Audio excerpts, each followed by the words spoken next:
Hi, I'm Rebecca Harris with Faces and Places, and today I have a very special guest here with me, Dimple Davis, and we're going to be talking about Relay for Life.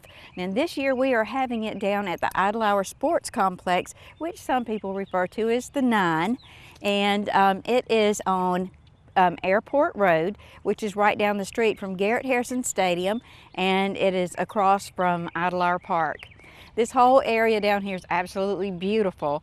You normally have this up at the stadium, and in the recent years we've moved it down here. So this whole beautiful ball complex that we have down here is going to be transformed into our area for Relay for Life.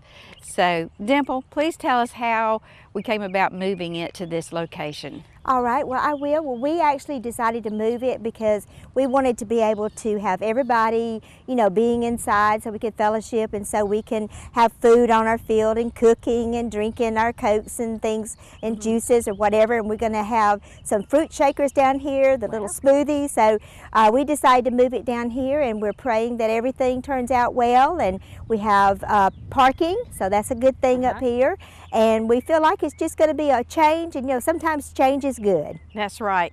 Well, for those of you who do not know Dimple Davis, she and I have been friends for a long time, and it's because of Relay for Life and because she does so much in the community. We just run into each other all the time. So, Dimple, will you tell us a little bit about how you got started working with the American Cancer Society? Well, I actually got started, I think it was around 92, 93, and I got to thinking, I lost a very good friend, my high school friend, to cancer, and I thought, I want to join this fight to end cancer. And then since that time, I've lost family members that, I'm like, we're going to end this disease. So I'm going to stick it out until we finally get rid of it, and then we all can retire. Well, I don't think there's anybody out there that has not been affected by cancer. I don't either, everybody. So they're cancer survivors themselves, or they've lost someone, or they're caretakers. And it involves the whole family when you have cancer in your family. That's right. Well, one of the things that you do at the Relay for Life that is just so meaningful is you have the Survivors Walk. Oh, that's what it's all about. So can you tell us a little bit about what the event is going to look like, what people can expect if they come to it? Absolutely. This year, our theme, we always have a theme every year. Who comes up with the theme? At the committee. We all get together and we throw things around, and this year it's based on Wizard of Oz, and we're excited about that. We're going to have, our theme this year is Find a Heart, Find Courage, Find a Cure.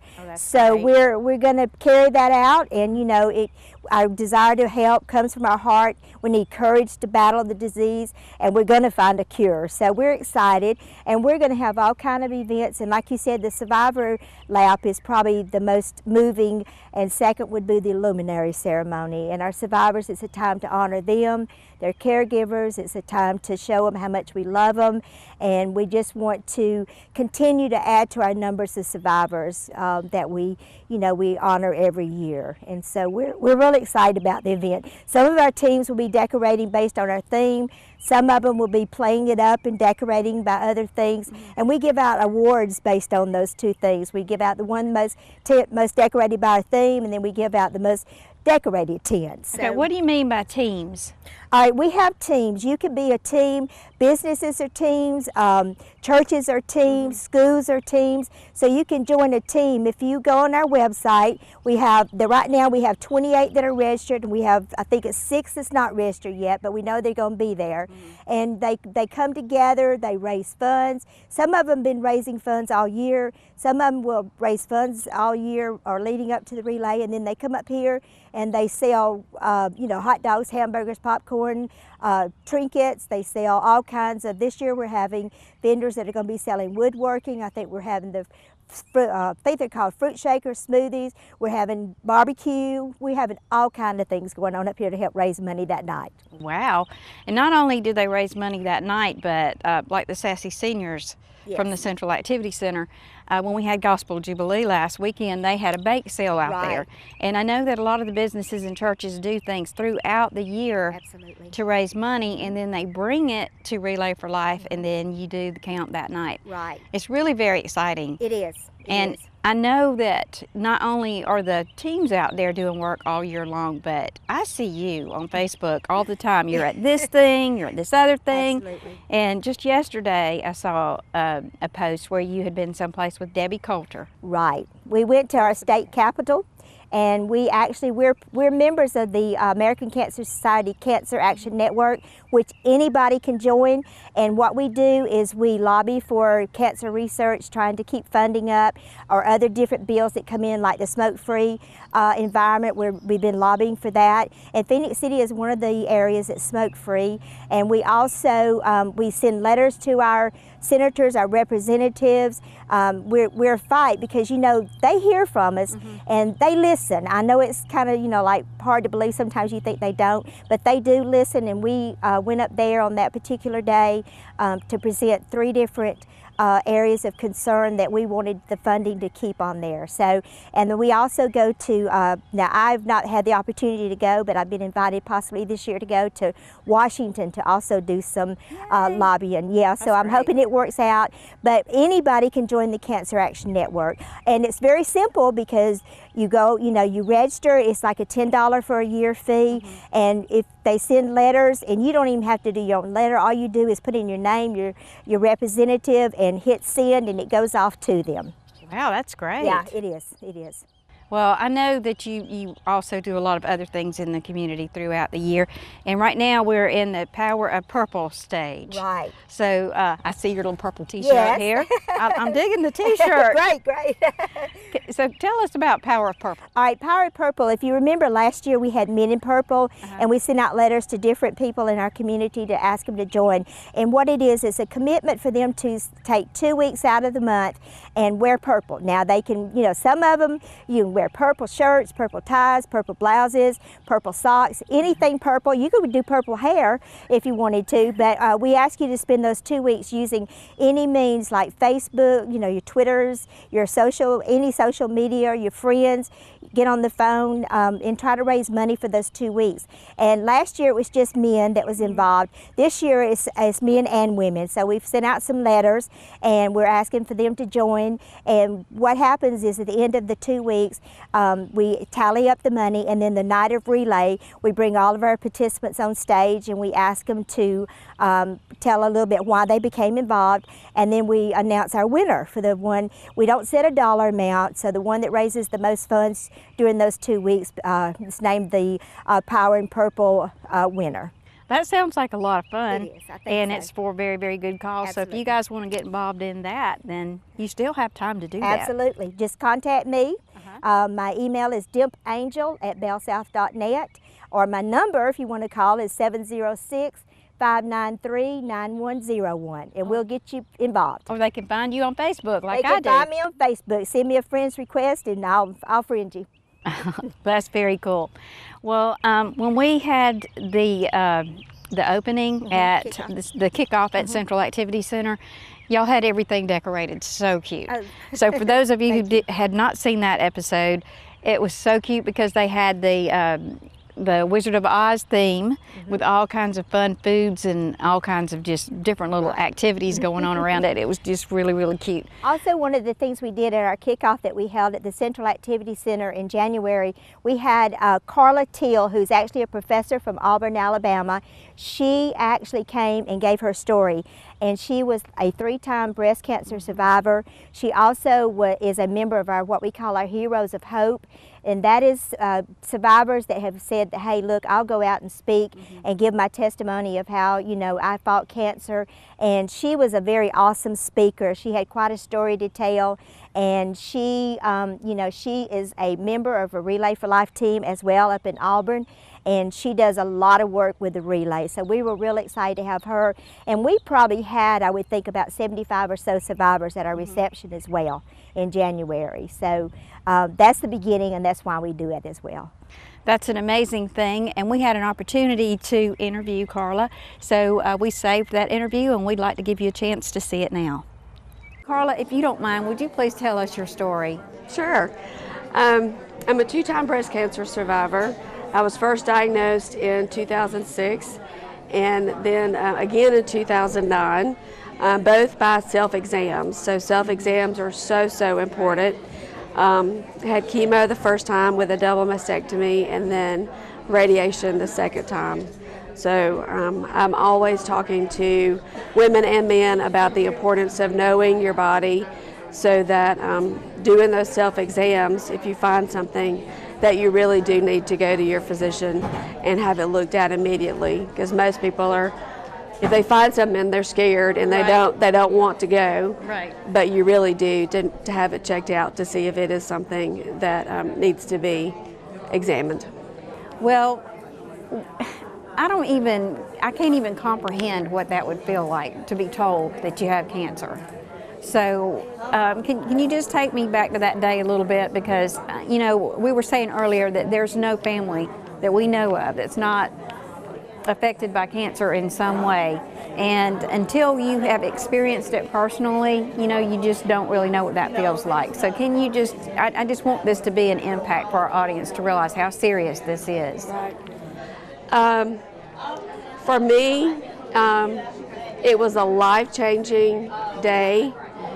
I have a very strong faith, and so immediately for me, I had a peace about me that I knew that I was going to have to go through a very rough journey, but I knew I'd be okay in the end, no matter what happened. So, so for people without faith that don't have that that peace, Right. I can't comprehend how that would be. But for me, it changed my life because it put everything into perspective. Mm-hmm. It made the small things that were not important go away. Right. It made everyday things that you would not normally think about very important. That old saying, stop and smell the roses. Right. It made me really think about those things that were important to me, to really stop and examine them. Mm-hmm. So living in the moment, mm-hmm. and that's what I do every single day. I don't think about what ifs. Right. My motto now is, if I can't do anything about it, I don't worry about it. I live for today. I may think about tomorrow, but I don't worry about it. And it makes life so much more enjoyable. And before, I was trying to maybe control what was happening or worry about what was going to happen tomorrow. And that's just a waste of time, because we don't have control over that. And so, like I said, it just totally changed my life for the better. And so I live for the moment. I do things now that I would normally have put off. And so I have that bucket list. And I'm marking things off on that bucket list all the time now, and just enjoying life, because we're not guaranteed tomorrow or the next breath that we take. And so I really am just taking everything in and enjoying every single moment. Well, that's so inspiring. Thank you so much for sharing that with us. Absolutely. And I'm so glad that you had such a wonderful outcome with it. I know, you know, some people are not. They don't have that outcome. No. I had an aunt that passed away from breast cancer, and it was horrific. Yes. But if you could just share with us, when your treatment first started, how did the Cancer Society help you from the beginning of your treatment until now? Oh, wow. A week after I started chemotherapy, I had a Reach to Recovery volunteer that called me and said, I'm here for you. If you have any questions, or just a shoulder to cry on, to vent to. And she was my angel on earth, because I really did call her all the time. If I had a question, I picked up the phone and she was there for me all the time. And then I went to a Look Good, Feel Better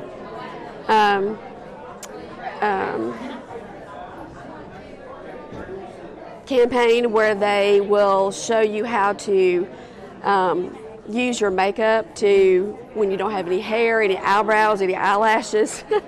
Because I look back at some of the pictures and I was putting my eyebrows on and I'm thinking, why didn't y'all tell me they look so bad? And how to wear wigs and scarves and just, Right. And I had long, beautiful red hair that people associated with me, and losing my hair was probably more traumatic than losing my breast, because it was something that people identified with me, and it was hard. I mean, I cried more over my hair than I'm tearing up now thinking about it, because you look in the mirror and you don't recognize yourself. Right. Because that's what you see every day is this, and people see this. So the look good, feel better just made me feel better about myself, because you look in the mirror and you see an alien, you don't recognize yourself. Right. And that was amazing. And then the ACS had a support group, my bosom buddies, and your family loves you, they're there to support you, but having people that have walked in your shoes and they know how you feel, there's nothing like it. So going to that support group, those women become your family, and they still are to me. Going to Relay, you have the same people that you see all the time at Relay who have the same passion that you do, which is raising money to try to further research. $5 billion of research that helps not only technologically advance the things to help patients with cancer, but come closer every day to a cure for cancer. And we all have that same passion. We don't want anybody to hear those words, "you have cancer." Right. I have 6 nieces and 3 granddaughters, and that's why I Relay, is I don't want any of them to hear, "you have cancer." I have a brother-in-law right now that is battling stage 4 esophageal cancer, and the money that's been raised by Relay is allowing the technology of him. He goes in for chemo one day in the hospital, and then he has a pump that he can hook up to his port, and he can go home and get the other 2 days of chemo instead of staying in the hospital for those 48 hours. So that's what our money that we raise is, allowing people to be in the comfort of their own home instead of being in a sterile hospital room where they can't be in the comfort of their own bed with their family and all of that. So. And that's such an advancement from the way that it was when my aunt passed away. Oh, yes. And I just want to say thank you for sharing your story with us and taking your time out from work to come and be here with us here in Phoenix City. Our Relay for Life is very successful, so we hope that you'll come down and participate in that. And again, thank you for being here with us. Absolutely. This Thank is you. Carla Teal, and she is a survivor. We thank God for that. Yes. And you've really inspired us today. And I'm looking forward to hearing more about your story and getting to know you a little bit better. Yes, ma'am. Thank you. You have a lot of people who come up with really creative ideas. Okay. So not only is it something fun that the whole family can get involved in, your work family can get involved in, your church family can get involved in, it's just something that's for such a good cause. It is. And I would really like to encourage all of y'all to get involved in it and jump in there and help with the fight against cancer, because like we said, there's really nobody out there who's not affected by cancer. Absolutely, absolutely. So, and we're bringing back the kids' activity event this year from 6 to 6:45. The city graciously has allowed us to use field number 8, which is right across from this one, and we're going to have a few games and things set up for, for our younger folks to play some games. That night also, we're going to have a couple of entertainers here. We're going to have games and activities for our team members or anybody that wants to join. And we've got one crazy game. I'm not going to tell you what it is, but I think it's going to be a lot of fun. And we're going to have the lip sync contest. So, if you need to maybe want to join the lip sync contest, give me a call or email me and let me know, and we'll get you registered up for that too. So we got a lot of exciting things going on. Well, that sounds great, Dimple. And this is not only for a good cause, but it's a lot of fun. So I hope that you're going to put it on your calendar and come to Idle Sports Complex and participate in the Relay for Life. And Dimple, please tell us again what day it is, what time it is, and give us some parking instructions and just something that people would need to know. All right, well, the date is May the 5th.